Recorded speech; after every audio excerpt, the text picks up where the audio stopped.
पर वो तो कहते हैं कि आप मुद्दों से बहुत दूर हैं, मुद्दों पर आपकी पकड़ नहीं है, आपके सहयोगी दलों की पकड़ नहीं है। आपको लगता है कि 2024 में ऐसे ही जीत पाएगी कांग्रेस के लिए, इतना रास्ता सरल होगा? सर, आप क्या चाहती हैं कि जो भारतीय जनता पार्टी हमें मुद्दे दे हम उनको मुद्दा माने? क्या भारतीय जनता पार्टी कह रही कि देश में सब चंगा है, देश में बेरोजगारी खत्म हो गई है, तो क्या हम मान ले बेरोजगारी खत्म हो गई? पूरी दुनिया में डंका बज रहा है कि बेरोजगारी सबसे ज्यादा है देश में। आज की डेट में अग्निवीर जैसी योजनाओं को आप मानती हैं कि भारतीय जनता पार्टी कहने से हम मान लें?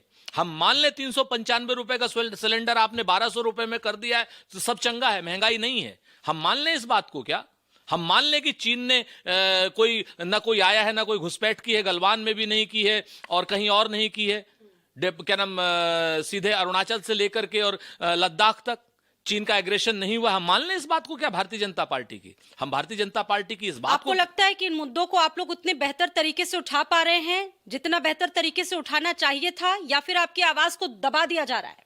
बिल्कुल सच कहा आपने। आज की डेट में जिस तरीके से मेन स्ट्रीम मीडिया का एक रोल हो गया है सत्ता समर्थक पुत्र की तरीके से, 2014 से पहले यही मेन स्ट्रीम का मीडिया विपक्षी दलों का माई बाप होता था, तो हमारे सवाल जनता में बेहतर तरीके से जाते थे। हम सवालों के साथ, हम मतलब उस समय की विपक्ष थी भाजपा सवालों के लिए बेहतर तरीके से जाती थी। 2014 के बाद दुर्भाग्य से मेन स्ट्रीम मीडिया का बड़ा हिस्सा आज की डेट में सत्ता का मानस पुत्र हो गया है।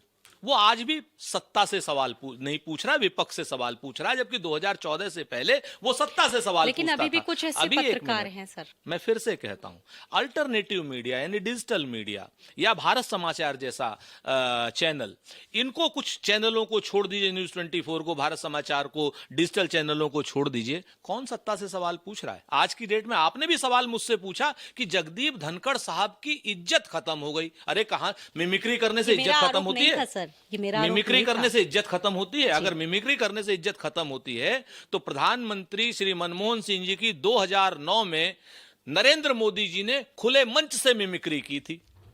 एफआईआर कराएंगे क्या?